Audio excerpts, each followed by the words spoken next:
Welcome to Sacrilegious Discourse. For this is what the Sovereign Lord says. Why do you need prophets to tell people who you are and what you want? If you can justify everything that the God of the Bible has done, then you can justify any of your behavior. A lot of this mentality is trickling into what is now mainstream right-wing Christianity. I am capable of empathy greater than this God of the Bible. This is a Bible that they tell kids. This is the good Lord. This is the good book. He is fantasizing about murder, mass murder.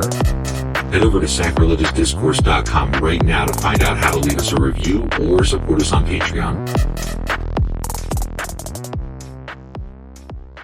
Husband! Wife! Do you know what we're doing today? And it's so exciting. I'm so excited. Do you know? Well, before we get to what we're doing today, what we did yesterday. Yeah. Actually, remember? We did, and then in case you missed it, I forgot to hit. I forgot to send it out when I should have. Forgot to post it. So it forgot to hit publish. It got released like tonight as we're recording this. I'm like, oh shit. Mm-hmm. So if you're listening to this and you're like, wait, did I miss something? You might have. If you didn't listen to 14, mm-hmm. then you should go back because there's something in there because things happened and they happened. Missed stuff if you missed it. So don't miss it because Jesus Christ. Yeah, go listen. So what you need here? Dude died. What are you trying to say? Look, okay. First of all, it starts off kind of boring. We got wait. What are you talking about? 2 Maccabees chapter 14. Okay. Yeah. All right. It starts off kind of boring, right?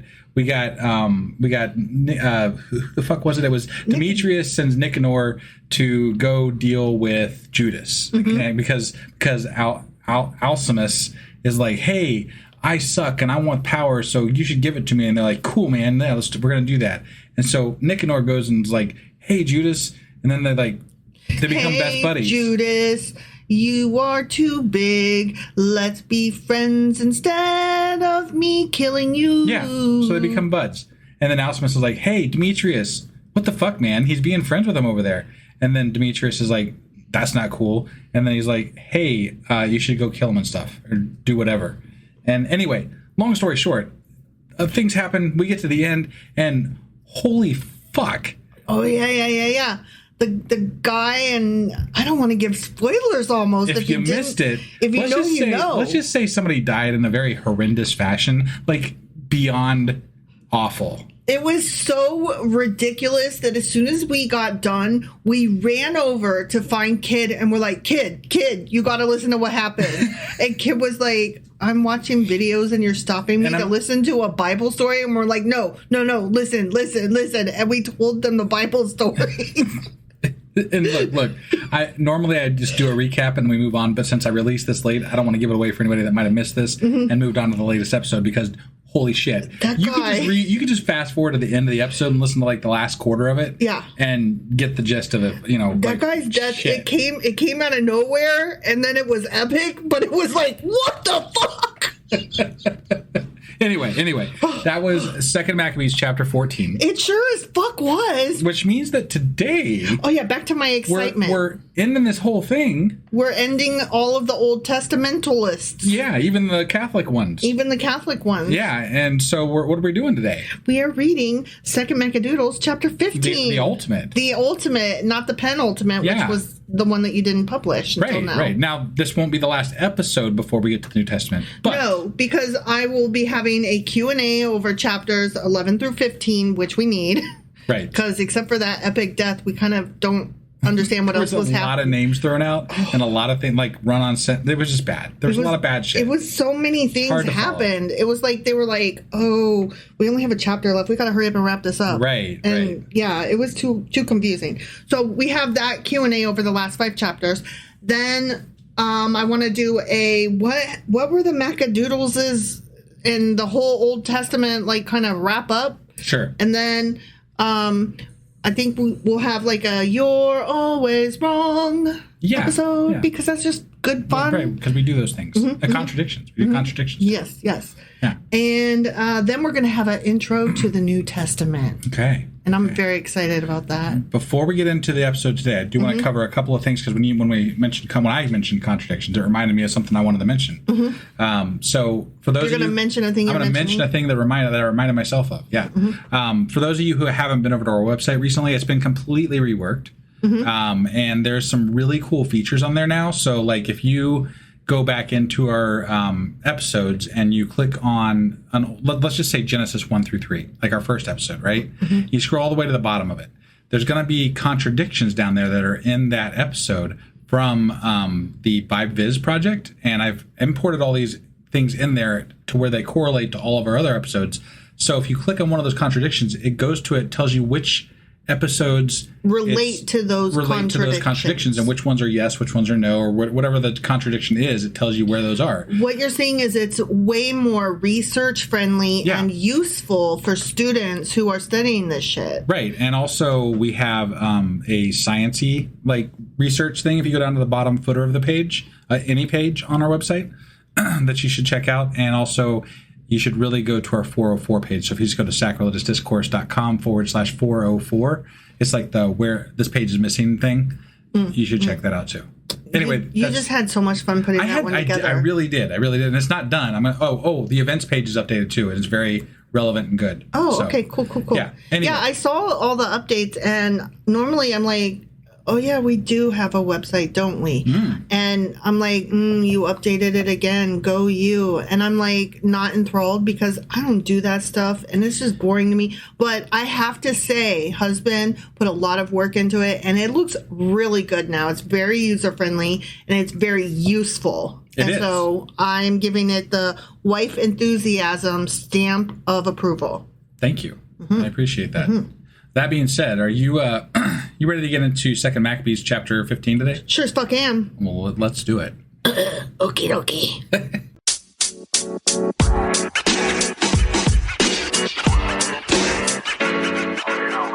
All right, we are hopping into 2 Maccadoodles chapter 15. Okay. The last of the Maccadoodles. The last of anything in the Old Testament. There's actually a book called The Last of the Great Wingdoodles. Did you know that? I didn't. I'm not sure. You should, though, because I've told you it before. You've told me so many things before. So many irrelevant and dumb things. I mean, you can't keep them all. I think you've told our listeners quite a few of those as well. Yeah, I'm pretty sure I've said it on here before. It's by Julie Andrews, The Last of the Great Wingdoodles. The really great Wingdoodles. The really great ones. The last of them. Yeah. And that's where we're at. Okay. Yeah. Chapter 15. Yeah. But Nicanor, this is after that guy died. Right. Like, what's his name? Like, Rhesus or something? Rhesus? Razzies. Yeah. Okay. Sorry. Reese's Pieces. Got it. But Nicanor, hearing that Judas and his company were in the region of Samaria, resolved to attack them with complete safety on the day of rest. Not the Sabbath. When the Jews who were compelled to follow him said, "Don't destroy so savagely and barbarously, but give due glory to the day which he who sees all things has honored and hallowed above other days." Yeah. That's Yahweh. They're talking about Yahweh. Right. They're like, don't do shit on the Sabbath because you're supposed to take that day to rest and appreciate Yahweh. That's God's day. Yeah. You can't even pick up sticks that day. Not God. Yahweh. There's different gods. Right. I'm not saying Yahweh has killed people for picking up sticks on the Sabbath. I'm saying don't call him God. Call him Yahweh. I'm sorry. You do whatever you want. I'll do me. You do you. I'm sorry, but I will no longer refer to this guy as God because there are different gods, and this guy's a petty little bitch. But you know what? Someone's got to say it because we might have listeners that pop in and they'll be like, "Who's this Yahweh fucker?" He's a fucker. He's a dick. He is a dick. Don't worry about it. I'll call him a dick all day long. Will you? Then the thrice accursed wretch asked if asked if there were a sovereign in heaven who had commanded to keep the Sabbath day. When they declared, "There is the Lord, living himself as sovereign in heaven, who told us to observe the seventh day." Did he tell you or tell somebody thousands of years ago? I think that's I'm just curious. Ding, Right, ding, ding. Yeah. He replied, I also am a sovereign on the earth who commands you to take up weapons and execute the king's business. Nevertheless, he didn't prevail to execute his cruel plan. I see. So dude is like, and guess what? You've got a king in heaven, and that's cool, my guy, but I'm a king on earth. And I say, pick up your fucking sword and fight. And they're like, nah. And Nicanor, in his utter boastfulness and arrogance, had determined to set up a monument of complete victory over Judas and all those who were with him. But Maccabees still trusted unceasingly with all hope that he should obtain help from the Lord. He exhorted his company not to be fearful at the assault of the heathen, but keeping in mind the help which in former times they had often received from heaven. So now also to look for the victory which would come to them from the Almighty, and encouraging them out of the law and the prophets, and reminding them of the conflicts that they had won, he made them more eager. Well, yeah, that's what you do. You rally the troops, right? You're like, hey, remember how we won all these fights? We're going to do it again, guys. Fight. And this God guy, this Yahweh guy, he's on our side. Yeah. He might be a dick, but we win battles because of him. Stand up, sit down, fight. Yeah. Lean to your left, lean to your right, Yahweh. Yahweh. It feels like a cheer. Oh, okay. A wave. Sure, maybe. Yeah, I don't know. Yeah. And when he had aroused their courage, he said aroused. He did. He got them aroused, them and their courage. He gave them orders, at the same time pointing out the faithlessness of their heathen and their breach of their oaths. So he's like, God damn it, y'all need to fucking fight. And then when they stand up, he's like, see, you don't even fucking believe in your God anyways. Right. Wait, I'm punished either way? Hold on. I feel like that's a little bit counterproductive for rallying your troops, That's some narcissistic bullshit. Like, it's a double bind. You can't win either way. Well, if he loses, then he's got a reason. He's like, well, because you fuckers, it was your fault. Yeah. Even though I made you do it. Right. You didn't do it. You didn't do it good enough. Yeah. Or you shouldn't have been doing it in the first place. Obviously, it wasn't in your heart. Or you should have fought me harder and said, no, we can't fight on the Sabbath or whatever. Yeah. Arming each one of them, not so much with the sure defense of shields and spears as with the encouragement of good words, and moreover, relating to them a dream worthy to be believed, he made them all exceedingly glad. Maybe that's how the U.S. is going to cut down on their military spending. They're just going to give us God so they can not buy us, weapons. I don't think that's true at all. No? I think they're going to give us God and weapons. Because have you seen all the I already know shit? we don't outfit our military as well as we should. So I'm just saying, like, maybe in place of that, you can't have that armored vehicle, but God, Well, we're also maybe like going to do a mandatory draft. And I know that they are already extending the age of enlistment. They are doing that. And look, that freaked me out. Yeah. Well, I mean, we're in a bad spot with regard to because NATO's conflicts. Like, fuck you, we're out. We're not helping you. Yeah. Well, why would they? No, they shouldn't. We got ourselves in this fucking mess, and we caused the whole fucking thing. Yes. So. Please, NATO, don't help us be the bully and bad guy. Continue to be like, fuck nah. Yeah. America, you're on your own. Right. Somebody's got to be the bigger person, Or the smaller person who's like, Jesus Christ, I'm not doing that. Ooh. Right. Yeah. Yeah. The vision of that dream was this. Ready? I'm ready. Onias, he who had been high priest, a noble and good man, modest in bearing, yet gentle in manner and well-spoken, and trained from a child in all points of virtue, with outstretched hands, invoking blessings on the whole body of the Jews. He's really good. He's good. He's the goodest good. That guy's good.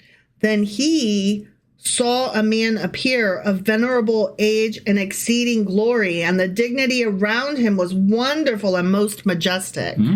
Okay. Onias answered and said, this is the lover of the kindred, he who prays much for the people and the holy city, Jeremiah, the prophet of God. Oh. We got a Jeremiah in the house. Jeremiah stretched out the magical Jeremiah. Is this like Jeremiah the bullfrog guy coming back? Like the ghost. Ghost of Jeremiah? Yes. We believe in ghosts now. Okay. Remember? All right. Sometimes we believe in ghosts. Sure. Yeah. Why not? Jeremiah stretched out his right hand and delivered to Judas a gold sword. Wow. Gold. Wow. It's a magical sword. Yeah. And, you know what? But it's funny because previously in the Bible, God didn't like gold or silver. Right. At certain points. Right. So. That still holds true with a lot of myths and legends of your werewolves or vampires or fairies. Sure. A lot of your older myths and legendary creatures. I think based on my reading of our reading of the Bible, because you remember how they used to be fearful of iron as well. Mm-hmm. Well, which is another one of those. It seems to me that they're fearful of things at earlier times in their upbringing, sort of as a culture, because they don't know how to wield those metals as well as other people. Right. And so people are making these amazing weapons out of metal that they're like, holy shit! So they're scared. Their gold is scary, scary gold. Gold is scary, and then when they learn how to do it, they're like, gold is awesome and magical. We love gold. Right. Gold is so cool. Yeah. Look what we can do with it. Yeah. Yeah. I think that sounds right. That sounds right. They're scared of it. That's why it's bad at first. In my opinion, I could be completely wrong about that, but that tracks though. It feels correct. That tracks.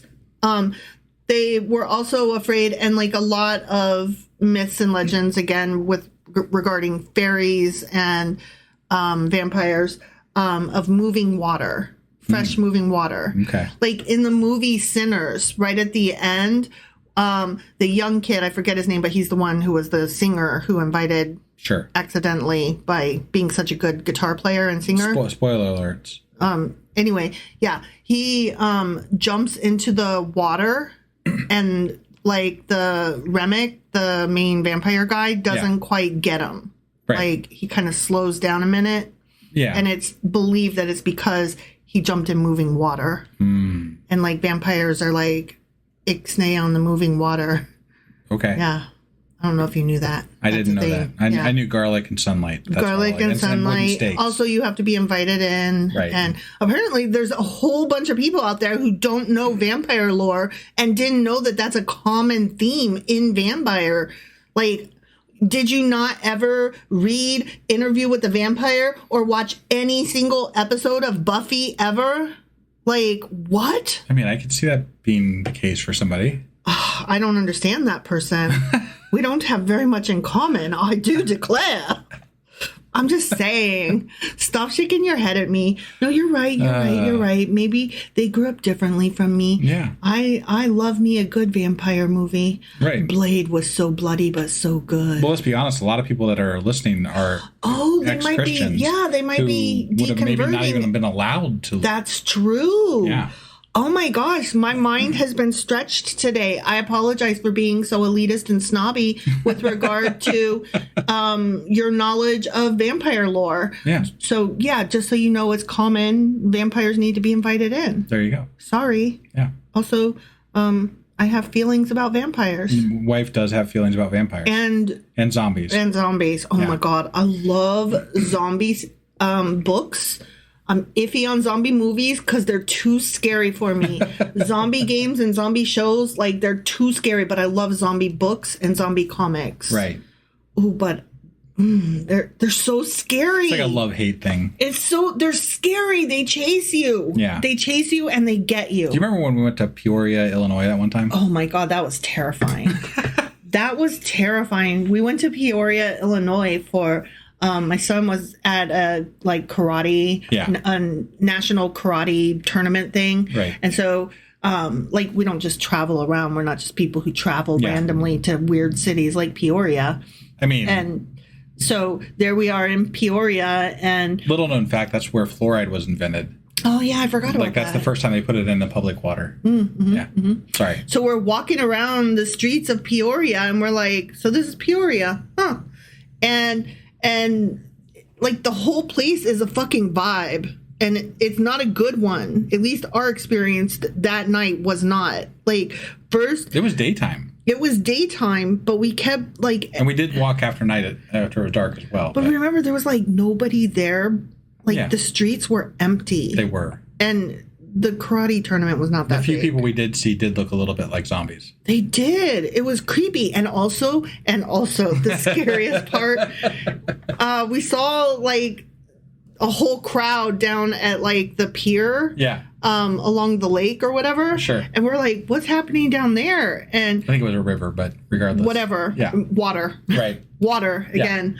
And we're like, oh, there's all the people. What's going on? And so we get closer and closer and we see that it's like cordoned off and that there's police. And we're like, what the fuck is happening? And there was a dead body in the water that they were pulling out. And we were like, we're going back to our room now. We did. We hightailed it back to the hotel room. We're like, it is scary. And I'm sorry, Peoria. Like, that's probably... You guys had some lovely, buildings that we saw. I'll be honest. I don't remember the buildings. There was that one church I remember we saw. It was really beautiful. It was like I'm sure you're right. Stone and old. And I'm sure you're right, but that was not my takeaway. Sure. It was a very scary experience for me, and that is what I took away. It wasn't that scary. It just... Because of my personal baggage with zombies. Right. And it felt like a zombie experience. Sure. Yeah. Okay. Sorry, that was way off topic. It really was. Well, you brought up Peoria. No, I did. That wasn't my fault. It's fine. Okay. Anyways, Magical Ghost of Jeremiah. Who doesn't want to just randomly talk about Peoria in the middle of a podcast? Like, that's definitely a best-selling podcast right there. Look, I'm always up to talk about any story in my life ever because I just love talking about things. And one of my personal mottos is that catastrophe now makes a great story later. Yeah. And I love enthusiastically telling you things. FYI, we'd love to hear from like our one Peoria fan out there. Yeah, explain. That's why. Well, okay, that's why I was apologizing. Like, I'm sorry to Peoria. Like, I don't mean to impugn what might be a great city. Like, I recognize that experience was mine alone, and that the city's probably great outside of that one time that I went there. That one night, that one thing happened. Yeah. So anyway, I'm sure it's fine. Would I go back? I don't know. Maybe with a crowd, but I don't know. Okay. There's other cities I would want to visit first. Sure. But having said that, I would want to visit Peoria before I'd want to go back to Texas. Okay. How about that? That's fair. Mm-hmm. Yeah. Mm-hmm. Okay, so anyway, the magical ghost of Jeremiah stretched out his right hand and delivered to Judas a gold sword, and in giving it, addressed him thus: "Take this holy sword, a gift from God, Yahweh, with which you shall strike down the adversaries." Okay. Well, that did not happen in First Maccabees, I could tell you. No, I'd be a little weary of this because a gold sword is going to be kind of a soft sword. Like, gold is a soft metal. Do you mean is gold like, is it coated? Gold? Yeah, if it's gold plated, that's one thing. Or do you mean like maybe just a handle? But if it is really gold, maybe just then a scabbard. God really better be in this sword because otherwise it's probably just a piece of shit. Otherwise, God doesn't know what he's doing. It's just going to bend a lot. And I'm really sorry to tell you this, but if God gave you a sword that's actually just made out of gold, that might mean that, once again, your God is a puny God who doesn't know what the fuck. He certainly doesn't know much about weaponsmithing. Or geography. Well, that too. I mean, we learned that way back in the beginning. Right. He doesn't know what the fuck he's talking about. No. He also doesn't know science, like, at all. No. Like, at all. You'd think he would since he created it. Did he though? Well, I mean, hypothetically, if he created everything, then he had to have created science. So. He didn't create what was the wisdom? Remember? Because she was the bitch in the corner. Right. Wisdom that he did not create. He did not create her. I mean, yeah. It specifically said that. No, I know. And I'm like, oh damn! Like, we had a whole conversation about that. So he didn't create everything. There are some things that exist outside of Yahweh. Yeah. So, and wisdom is one of them. Like the land of Nod. Oh, yeah. Right, yeah, right.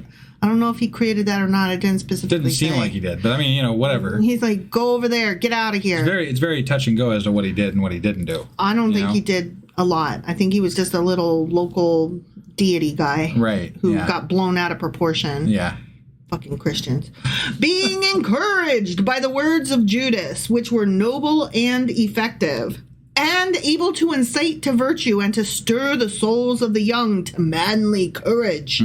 They determined not to carry on a campaign, but nobly to bear down upon the enemy, and fighting hand to hand with all courage, bring the matter to a conclusion.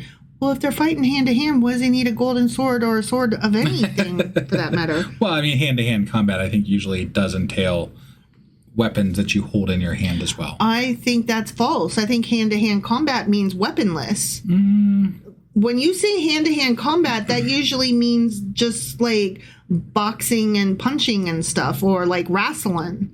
That's not how I've ever interpreted it, but Hand-to-hand combat means without weapons. I get the specific meaning of it, but that's not how I've ever known it to be used. Usually when someone is referring to hand-to-hand combat, there are bayonets or there are something else involved. I protest, and I think you're wrong. Okay, well. I'm going to look this up because it matters to me. Okay.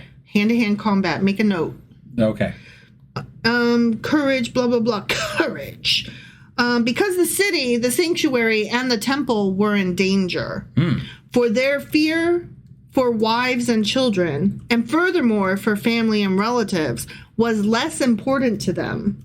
But greatest and first was their fear for the consecrated sanctuary.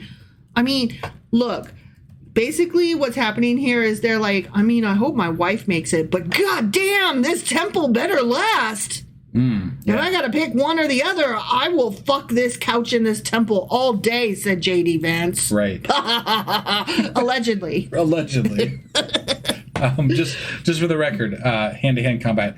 No, hand-to-hand combat usually does not mean just hands. It just means close quarter fighting between people, and it can include punches and grappling, elbows, knees, kicks, throws, holds, chokes, sometimes knives or short-range weapons, depending on context. So, but not swords. It said knives, but not swords. It means close up with your hands. Right, but close up in this day and age is anything where you're not dropping a bomb on somebody. I'm gonna say you're wrong still. Okay, all right. That definition sounded very wrong. But it's not. That's how I said that before looking it up, and that the looking it up still specifically says weapons. No, the only weapons involved are knives or short range weapons, depending on context. Knives or short. A sword is not short range. It really is. It really is. It's just definitely not long range. Unless unless you can throw it really far. Okay. I disagree with you. All right. I think you're wrong. I'm just telling you, I've never heard it used in just hands. Okay. Like ever. Well, I think you're wrong. Okay. But anyways, these guys were like, fuck the women and children, save the sanctuary. Yeah. And I think that says everything we need to know about them, honestly. Also, those who were shut up in the city were in no light distress, being troubled because of the encounter in the open country. Well, yeah. Their fates depend on what happens, you know? Like, they were all scrolling Twitter back when Twitter was Twitter for updates. Hey, go get up on that hill, see what's going on. Yeah. And, light your fire and do a smoke alarm. Yeah. And let me know what's happening. Right. When all were now waiting for the decision of the issue, and the enemy had already joined battle, and the army had been set in array, and the elephants brought back to a convenient post, okay, and the cavalry deployed on the flanks, Maccabees, perceiving the presence of the troops and the various weapons with which they were equipped, and the savageness of the elephants, holding up his hands to heaven, called upon the Lord who works wonders, knowing that success comes not by weapons. Not weapon. So the gold sword is fine. Yeah. Not weapons. Okay? Not weapons. Right. Good, because I put it down because it was too heavy. Yeah, right. But that according to how the Lord judges, he gains the victory for those who are worthy. Oh, so I don't even have to try as long as I'm worthy. He was just yelling at his own people for not being worthy earlier, so I guess it's not going to be them. Interesting. And calling upon God, he said this. Ready? I'm Quote, ready. Yeah. You, O sovereign Lord, Yahweh, sent your angel in the time of King Hezekiah of Judea, and he killed of the army of Sennacherib as many as 185,000. I remember that. So now also, O sovereign of the heavens, Yahweh. They call on that event quite a bit in Maccabees. They do. The Maccabees. They do. Maccabeans. The Maccadoodles. The second Maccabeans, anyway. So, Yep. yeah. Yep. So now also, O sovereign of the heavens, Yahweh, send a good angel before us to bring terror and trembling. If I was God or whatever, I would be like, my guy, I gave you a gold sword. I already sent an angel. Right? What the fuck? What the fuck do you want? I was already there the last fucking battle that you called me. You call me every time. I'm getting a little sick of this, man. It's not up to you. I don't Right. have to. If I don't want to, I'm God. I'm busy. You guys are becoming too much of a problem down there. I'm busy being in the future where they have Netflix. Y'all just don't even know. If I just send a flood, I could nap for the next 200 years. Through the greatness of your arm, continued my dude. Yeah. Let them be stricken with dismay who blasphemy have come here against your holy people. As he finished these words, Nicanor and his company advanced with trumpets and victory songs. Yeah. But Judas and his company joined battle with the enemy with invocation and prayers. Please God, please God, please God, please God, please God. Fighting with their hands and praying to God with their hearts, they killed no less than 35,000 men, Damn. being made exceedingly glad by the manifestation of God. I see. So God manifested, huh? Apparently. Coo. Yeah. When the engagement was over and they were returning again with joy, Yeah. they recognized Nicanor lying dead in full armor. Oh, Nicanor dead. Yeah. Then there was shouting and noise. They were already excited because they won. Yeah. You know what? It reminds me of the men's hockey team and Cash Patel, pumping up and down with his arms and Spraying beer, and somebody puts a medal on them, and they're all just there broing it out. Right. Yeah, that's what's happening here. And then they turn and they see Nicanor's dead, and it gets even more rowdy. Sure. That's crazy. Yeah. Then there was shouting and noise, and they blessed the sovereign Lord in the language of their ancestors. Yay! We won. Everything's Right. groovy. Yeah. He who in all things was in body and soul the foremost champion of his fellow citizens, he who kept through life the good will of his youth toward his countrymen, Yahweh, Right. ordered that Nicanor's head be... Oh, God ordered this. God ordered that Nicanor's head be cut off with his hand and arm, that they be brought to Jerusalem. Cut off his head and cut off his hand and arm. Because we like to display how, brutal and Because we're nasty. murderous we are. We're nasty. We're Sure. bloodthirsty, brutal, and nasty. I mean, there was in Psalms, they danced in blood. So, Yeah. there's not much coming back from that. These guys are gross. Right, I'm yeah. sorry. They're just always gross. When he had arrived there and had called his countrymen together and set the priests before the altar, he sent for those who were in the citadel, showing the head of the vile Nicanor and the hand of that profane man, with proud brags he had stretched out against the holy house of the Almighty, and cutting out the tongue of the impious Nicanor. Oh, cut out his tongue. He said that he would give it in pieces to the birds. To the birds with your tongue. And hang up these rewards of his folly near the sanctuary. Okay. So I saw a bird feeder a few days ago. Actually, it was this past weekend. Yeah. That was so cool looking. And now I decided I never want a bird feeder ever again because I'll always imagine Nicanor's tongue in it, and that's gross. But most birds, there's birds that eat meat for sure. Like, you got your No, I hawks know. and stuff like that. I know. But generally, they're not the ones that are bird feeders. I know, but the ones that eat that's seeds, That's so. always going to be in my brain now that Right. Nicanor's tongue. Yeah. Feed it to the birds. Yeah. They all, looking up to heaven, blessed the Lord who had manifested himself, saying, Blessed is he who has preserved his own place undefiled. Yay, no fuckers got in the temple. Yeah. Some of our wives might have died. Some of our kids might have died. Some of our own soldiers might have died, but nobody got into the temple. God is It great. didn't sound like they killed anybody in the town, so God is great. sure. I mean, if God was so great, we wouldn't have had to fight in the first place, but Right. whatever. He hung Nicanor's head and shoulder from the citadel. That's very godly. a clear sign evident to all of the help of the Lord. That is not what I would be thinking when I looked at it. I would be thinking, y'all so fucking nasty. Right. They all ordained with a common decree to in no way let this day pass undistinguished, There's another holiday? Okay. but to mark with honor the 30th day of the 12th month. It Okay. is called Adar in the Syrian language, the day before the day of Mordecai. Didn't we covered this in the last one? That there's the day of Nicanor or something like that. But it's Yeah. not like it's not celebrated anymore or whatever. Yeah. Oh, I forgot. And they did have his, and Yeah. we did a whole thing about how it was the big hand, Right. like the football game Yeah. hand. Yeah. Yeah, and how you got to put your head out. Right. It's just different context. That's all. Yeah, and it's the day before the day of Mordecai. Right. It was something. Yeah.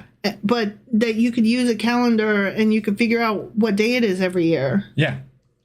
And we were going to celebrate the day of Nicanor's day. We never remember to do that shit. I know. So. I'll have to look up that episode so I can remember what day it was. Someday we'll get all of our things that we say we're going to do down Yeah. and actually do them. Yeah, When we have more time. we'll make a whole book about what we're going to do.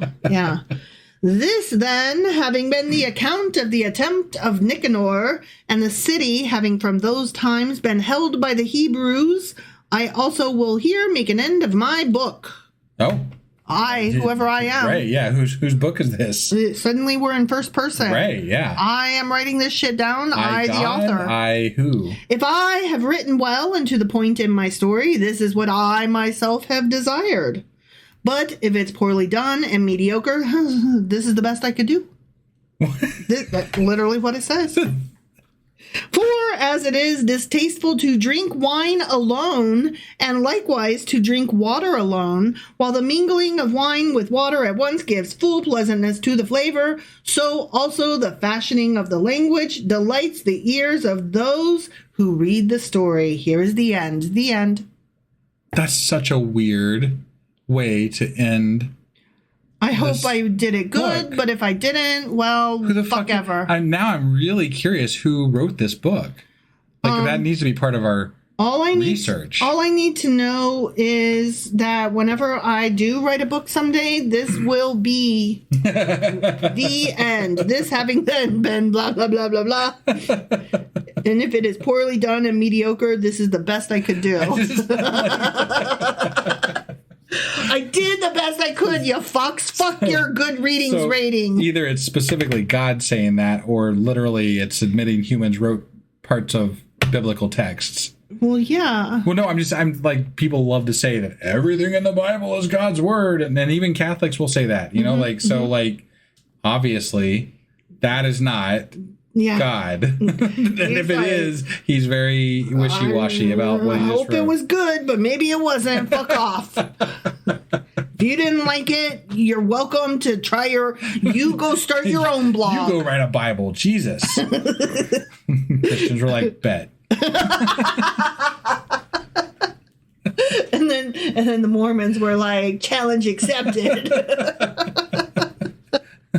Oh And my Scientologists goodness. were just like, yeah. Starting all We're over. just gonna- We're using you none guys of all that. suck. This entire draft is trash. Right, We now know that a trash draft is acceptable. yeah. So it doesn't even matter what we fucking write. Just base Aliens? Based Sure. on anything. Yeah. Doesn't fucking matter. Just put out pamphlets and say that we're right. That's all. And there's a $1 million buy-in or whatever. Sure. Yeah. That makes it. Yeah. Obviously, that's what you got to do that. Anyway, that's it. That was Second That's all Maccadoodles. she wrote. The next chapter of the Bible that we're going to be reading Is Matthew. it's the New Testament. I know. We're going to be in the New Testament very, very soon. That's very exciting. It really is. It took me a minute to get there, to get the excitement. Right. But I have the excitement now. Yeah. Yeah. I'm pretty excited myself. Yeah. I'm like, wow. Now we're in like pseudo relevant stuff. I know that our friend and listener Fern will be excited. They have been bitching about this for the last year. On Discord, yeah. Yes. Yeah. When are you ever getting to the New Testament? Fern, Right. we are getting to the New Testament. Just like 2 or 3 more episodes and then we're in it. Yep. So, all right. Well, thank you all for joining us. And If we did a great job, then, thank you. If we didn't, then it's the best we could do. We did the best we did the best we could. could do. You know what? That's a lie, though, because did we? Regardless, thank you. We'll see you next time. Bye.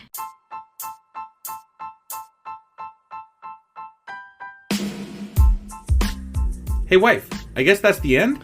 But husband, that's just sad. It doesn't have to be. We are on lots of social media platforms like Twitter. Our handle there is sacrilegious_D. For D's nuts. Oh my God. Stop doing that. Anyway, we're also on Facebook, Instagram, and Pinterest. There's a link to all of our social media sites at our website.